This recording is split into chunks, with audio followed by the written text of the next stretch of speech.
HHB. sin theta, cos theta, tan theta, cosec theta, sec theta, cot theta.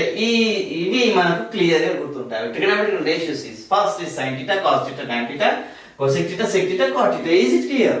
But PBP, HHB మనం ఈ విధంగా గుర్తుంచుకోవాలి. Sir మాకు ఆ విధంగా గుర్తు రావడం లేదు అని అనుకుంటే దానిని కూడా మరొక విధంగా చెప్తాను. ఫస్ట్ అయితే దీన్ని అర్థం చేసుకోవడానికి ట్రై చేయండి. What is P by H? sin theta is equal to P by H, perpendicular by hypotenuse. Cos theta is equal to B by H, base by hypotenuse. Tan theta is equal to P by B, perpendicular by base. And next cosec theta is equal to hypotenuse by perpendicular. Sec theta is equal to hypotenuse by base, and cot theta is equal to base by perpendicular. This is